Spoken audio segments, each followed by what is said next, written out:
സമയം എന്ന പ്രതിഭാസം. ഭാഗം 2.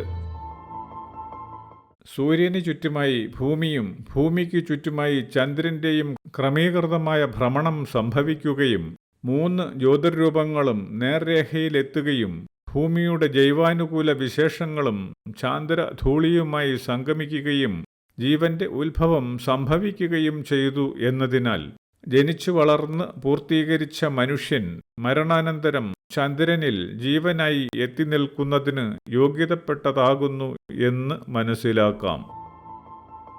മണ്ണിൽ നിന്ന് ജനിച്ച ജീവരൂപങ്ങൾ ജീവിതം പൂർത്തീകരിക്കുന്നതിലൂടെ മണ്ണിൽ ലയിക്കുന്നത് പോലെയും കാരണശേഷിയിൽ നിന്ന് ഉത്ഭവിച്ച ജീവൻ ജന്മാന്തരങ്ങൾ താണ്ടി കർമ്മപൂർത്തീകരണം സംഭവിക്കുമ്പോൾ കാരണശക്തിയിൽ തിരിച്ചെത്തുന്നത് പോലെയും ചാന്ദ്രവൈഭവം എന്ന ജീവകാരണത്തിലേക്ക് മരണാനന്തരമുള്ള ജീവന്റെ തിരിച്ചെത്തൽ സംഭവിക്കുന്നു.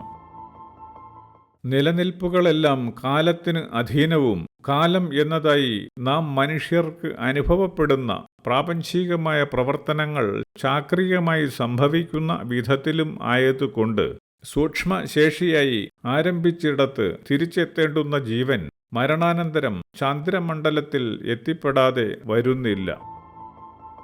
മരണത്തിനുശേഷം സൂക്ഷ്മതരമായി സംഭവിക്കേണ്ടുന്ന ജീവന്റെ ചാന്ദ്രമണ്ഡല പ്രാപ്തിക്ക് വേണ്ടുന്ന ക്രമീകരണങ്ങൾ കാലം എന്നതായി അനുഭവപ്പെടുന്ന പ്രാപഞ്ചികമായ പ്രവർത്തന പൂർണ്ണതയിലൂടെ തന്നെ സാധ്യമായി തീരുകയും ചെയ്യുന്നു.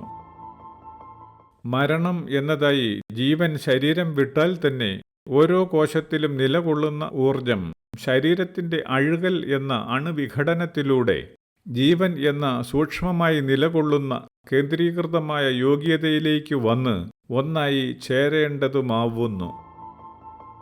ജീവനും മനസ്സുമാണ് പ്രപഞ്ചം എന്ന നിലനിൽപ്പിന്റെ അടിസ്ഥാന കാരണമായ ആകർഷണ ബലത്തെ സൃഷ്ടിക്കുന്ന ശക്തി എന്നതുകൊണ്ടും പ്രപഞ്ചാരംഭത്തിന് മുമ്പ് ആകർഷണശേഷി സങ്കല്പതരമായി മാത്രം നിലകൊണ്ടിരുന്നു എന്നതുകൊണ്ടും ജീവരൂപത്തിൽ നിക്ഷിപ്തമായ ഊർജത്തിന്റെ ഭാവവൈവിധ്യങ്ങൾക്ക് ശരീരം വിട്ട ശേഷം ഒന്നുചേരുന്നതിനും സൂക്ഷ്മമായ ജീവരൂപം എന്ന പൂർണ്ണതയായി നിലകൊള്ളുന്നതിനും പ്രാപ്തമായി തീരുന്നു.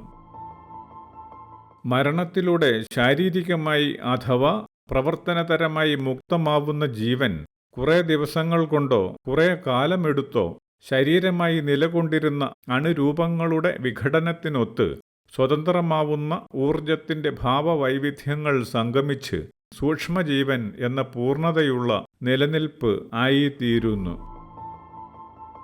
ശരീരം വിട്ടുപോകുന്ന ജീവശേഷിക്ക് പ്രപഞ്ചം എന്ന പ്രവർത്തനത്തിന് കാരണമായി തീർന്ന സൂക്ഷ്മശേഷിയുടെ പ്രതീകാത്മകമായ പുനരാവിഷ്കാരം ആയതുകൊണ്ട് തന്നെ ഊർജത്തിന്റെ ഭാവവൈവിധ്യങ്ങളുടെ ഒന്നുചേരലായി സംഭവിച്ച് സൂക്ഷ്മരൂപമായി നിലനിൽക്കാതിരിക്കാനും ആവുകയില്ല. ശരീരത്തോടെ പ്രവർത്തിച്ചുകൊണ്ടിരുന്നപ്പോൾ എന്നതുപോലെ തന്നെ സൂക്ഷ്മരൂപമായി അദൃശ്യമായി നിലകൊള്ളുമ്പോഴും മനസ്സിന്റെ വികേന്ദ്രീകരണം എന്ന പ്രവർത്തനക്ഷമതയിലൂടെ ശേഷിക്ക് ഒത്തവണ്ണം ജീവന് എന്തിലും കടന്നു ചെന്ന് സ്വാധീനമായി തീരുന്നതിന് സാധ്യമായി തീരുകയും ചെയ്യുന്നു.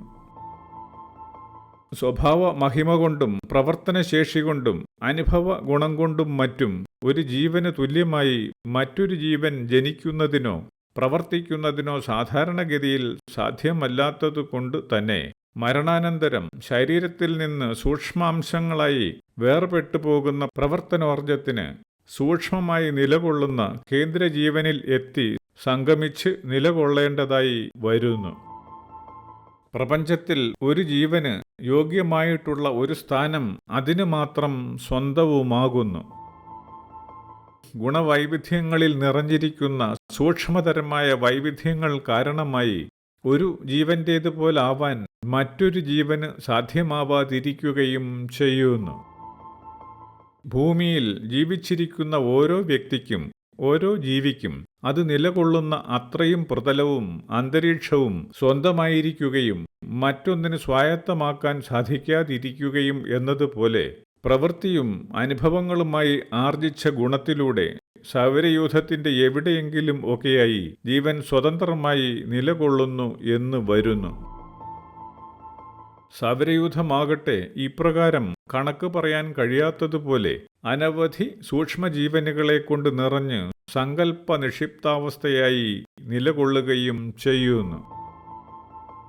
വിവിധങ്ങളായ ജീവരൂപങ്ങളിലൂടെ വ്യത്യസ്തങ്ങളായ പ്രവർത്തന ഘട്ടങ്ങൾ കടന്ന് മനുഷ്യനായിത്തീരുന്ന ഓരോ ജീവനിലും അടങ്ങിയിരിക്കുന്ന ഗുണദോഷങ്ങളുടെ വൈവിധ്യങ്ങൾക്കും ഏറ്റക്കുറച്ചിലുകൾക്കും അനുസരിച്ച് മരണാനന്തരം മറ്റു ഗോളങ്ങളിൽ എന്ന പോലെ സമയവ്യതിയാനങ്ങളോടെ ജീവൻ ചാന്ദ്രമണ്ഡലത്തിലും എത്തിച്ചേരുന്നു.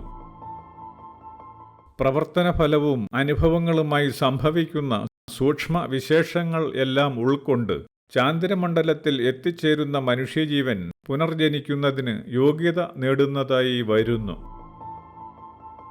ചന്ദ്രൻ എന്ന ഭൂമിയിലെ ജീവാരംഭത്തിന് കാരണമായ പ്രവർത്തനം തുടങ്ങിയ ഇടത്ത് എത്തിച്ചേരുന്ന അസംഖ്യം ജീവനുകൾക്ക് പ്രപഞ്ചകാരണത്തോളം അല്ലെങ്കിൽ സൗരയൂഥ കാരണശേഷിയോളം എത്തിച്ചേരേണ്ടുന്നതിന് വേണ്ടുന്ന പ്രവർത്തനങ്ങളുടെ പൂർത്തീകരണത്തിനും അതുവഴി സാധ്യമാവുന്ന അറിവിനും വേണ്ടി വീണ്ടും ജനിക്കേണ്ടതായി വരുന്നു.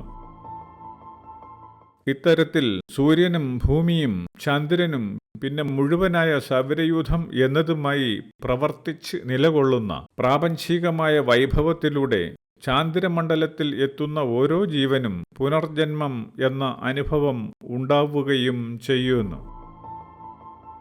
സൗരയൂഥ ശേഷിക്കപ്പുറം കടക്കാൻ ആവതില്ലാത്ത ജീവനുകൾക്ക് പ്രവർത്തനശേഷിയും അനുഭവ ഗുണവും മറ്റ് ഭൗതിക സൗഭാഗ്യങ്ങളും ആയിത്തീരുന്ന പുണ്യത്തിൻ്റെയും അറിവിൻ്റെയും മനനശേഷിയുടെയും പരിണതിയായി സംഭവിക്കുന്ന കാരണോർജ ശേഷിയുടെ അഭാവം കാരണമായി ചാന്ദ്രമണ്ഡലത്തിൽ എത്തിയ ശേഷം വീണ്ടും ഭൂമിയിൽ ജന്മമെടുക്കാൻ കഴിയുന്നത് ആൺ പെൺ സംഗമത്തിലൂടെ ഒന്നുചേരുന്ന ജീവാനുകൂല യോഗ്യതയിൽ പ്രവേശിച്ച് പ്രവർത്തിക്കുന്നതിലൂടെ മാത്രവുമാണ്. ആൺപെൺ സംഗമം വഴി മാത്രം സംജാതമായി ലഭ്യമാവുന്ന ജീവാനുകൂല യോഗ്യത എന്നത് സൂക്ഷ്മതരമായി നിലകൊള്ളുന്ന ജീവന്റെ മുൻകാല പ്രവൃത്തികൾ നിമിത്തമുള്ള അവകാശവും പിൻഗാമികളുടെ പ്രവർത്തന യോഗ്യതകളും യോജിച്ചു വരുന്ന അനുഭവ ഗുണം എന്നതായി സംഭവിക്കുന്നു. ഇവിധത്തിൽ ചാന്ദ്രമണ്ഡലത്തിൽ സൂക്ഷ്മതരമായി എത്തി നിൽക്കുന്ന ഓരോ മനുഷ്യജീവനും അതാതിൻ്റെ സമയം വരുമ്പോൾ ജീവിച്ചിരിക്കുന്നവരിലെ ആൺപെൺ സംഗമം വഴിയായി പുനർജനിച്ചുകൊണ്ടിരിക്കുകയും ചെയ്യുന്നു. ജ്യോതിർഗോളങ്ങളും ഭൂമിയിലെ ജീവരൂപങ്ങളും പ്രവർത്തിച്ച് സൂക്ഷ്മതരമായി നിലകൊള്ളുന്ന ജീവന്റെ പുനർജന്മം സാധ്യമാക്കുന്ന പ്രക്രിയയിലൂടെ വ്യക്തമാവുന്നത് ഒരു ശരീരമായി നിലകൊള്ളുന്ന ജീവനെ അത്രത്തോളം എത്തുന്ന തനതായ പൂർണ്ണതയായി കാണാനാവുമ്പോഴും ആ ജീവൻ എന്നത് മറ്റു ജീവനുകളുടെ പ്രവർത്തനം കൊണ്ട് രൂപം പ്രാപിക്കുന്നതും ജന്മമെടുക്കുന്നതിന് മുമ്പേ തന്നെ ജീവനുകളിൽ കർമ്മമായും സങ്കല്പമായും ലയിച്ച് നിന്നതും ആയിരുന്നു എന്നാണ്. കാലം എന്ന യാഥാർത്ഥ്യത്തിലൂടെ തിരിച്ചു സഞ്ചരിച്ച് കാരണത്തോളം ചെന്ന് കാണുമ്പോൾ ജീവനുകളെല്ലാം ഒരൊറ്റ ശേഷിയിൽ നിന്ന് പുറപ്പെട്ടതും ഒന്നിൻ്റെ തന്നെ വിഭജിത ഭാവങ്ങളും അന്തിമമായി ആരംഭിച്ചിടത്ത് തിരിച്ചെത്തി ഒന്നു ചേർന്ന് ലയനാത്മകമായി തീരേണ്ടതും ആണെന്ന വ്യക്തതയാണ് ലഭിക്കുന്നത്. ജീവരൂപ പരിണാമ പൂർത്തീകരണം എന്ന മനുഷ്യാവസ്ഥയോളം എത്താത്ത അല്പജീവനുകളും അത്യല്പ ജീവനുകളുമൊക്കെ മരണാനന്തരം ആ ജീവന്റെ യോഗ്യതയോളം വളർന്ന് അന്തരീക്ഷത്തിൽ നിലകൊള്ളുകയും ജീവനിൽ നിക്ഷിപ്തമാകേണ്ടിയിരിക്കുന്ന ഊർജ നിർമ്മാണ കാരണോർജത്തിന്റെ അഭാവം നിമിത്തം പ്രകൃതിക്ക് സംഭവിക്കുന്ന മാറ്റമെന്ന ഋതുഭേദങ്ങളിലൂടെ അതാതു ജീവനുകൾക്ക് യോജിച്ച വിധത്തിൽ പുനർജനിച്ച് പരിണമിച്ച് വരികയും ചെയ്യുന്നു. ഋതുഭേദങ്ങൾ എന്ന പ്രകൃതി വിശേഷങ്ങളെ എടുത്തുകണ്ട് വിശകലന വിധേയമാക്കുന്ന പക്ഷം സൗര ചാന്ദ്ര ഭൗമ സംഗമം കൊണ്ട് സംജാതമാവുന്ന സൂക്ഷ്മാനുഭവങ്ങളുടെ താണനിലവാരമുള്ള ഒരു ജീവപ്രവർത്തന അനുകൂല പ്രതിഭാസമായി തിരിച്ചറിയാനാവുന്നു. സൂക്ഷ്മതരമായി നിലകൊള്ളുന്ന താണനിലവാരമുള്ള ജീവനുകൾക്ക് പ്രകൃതിയും അന്തരീക്ഷവും ഋതുഭേദങ്ങളുമായുള്ള അനുഭവ വ്യതിയാനങ്ങളിലൂടെ ശരീരം പ്രാപ്യമാവുന്നതുകൊണ്ട് ചെറു ജീവനുകളുടെ അസംഖ്യമായ പുനർജനനത്തിന് മനുഷ്യജീവന് ആവശ്യമായി വരുന്നതുപോലെ ഒരു കാലദൈർഘ്യം വേണ്ടി വരുന്നില്ല എന്നും മനസ്സിലാക്കാം. ഇവിധം കണ്ടുപോകുമ്പോൾ പ്രകൃതിയും ഋതുഭേദങ്ങളും കാലാവസ്ഥ വ്യതിയാനങ്ങളും എന്നതിലൂടെ ചെറുജീവനുകളുടെ സൂക്ഷ്മമായ പ്രവർത്തനങ്ങളും സങ്കല്പങ്ങളും ജീവിച്ചിരിക്കുന്നവർക്ക് അനുഭവപ്പെടുക എന്നതുമായി തിരിച്ചറിയാനാവുന്നു. ഋതുഭേദങ്ങൾ എന്ന പ്രകൃതിയുടെ ഭാവവ്യതിയാനങ്ങൾ ഭൂമിയുടെ 23.5 ഡിഗ്രി എന്ന ശരാശരി ചെരിവ് നിമിത്തവും സൂര്യനു ചുറ്റുമുള്ള ഭ്രമണം നിമിത്തവും സംഭവിക്കുന്നതാണെങ്കിലും ആ വ്യത്യസ്തതയുള്ള അനുഭവങ്ങൾ സൂക്ഷ്മാവസ്ഥയിൽ പ്രകൃതിയിൽ നിറഞ്ഞു നിൽക്കുന്ന ജീവശേഷികളാൽ സംജാതമാവുന്നതുമാണ്. ഋതുഭേദങ്ങൾ എന്ന അനുഭവ വൈവിധ്യങ്ങൾക്ക് സമാനമെന്നോ കുറേക്കൂടി ഉന്നതമായതെന്നോ പറയാവുന്ന പ്രവർത്തനങ്ങളും അവസ്ഥാവിശേഷങ്ങളുമായി പൗർണമിയെയും അമാവാസിയെയും ദിനരാത്രങ്ങളെയും ഒക്കെ കാണാനാവുന്നു. വേനലും മഴയും വസന്തവും മഞ്ഞും ഒക്കെയായി ഭൂമിയിൽ സംഭവിക്കുന്ന അനുഭവ വ്യതിയാനങ്ങൾ ജീവനുകളുടെ വിചാരങ്ങളെയും സ്വഭാവത്തെയും ഓരോ തരമായ പ്രവർത്തന സാധ്യതകളെയും മാറ്റിമറിച്ചുകൊണ്ടിരിക്കുന്നതും അത്തരത്തിൽ അനുഭവ വൈവിധ്യങ്ങൾ ജനിപ്പിക്കുന്നതും ബോധ്യപ്പെടാനാവുന്നു.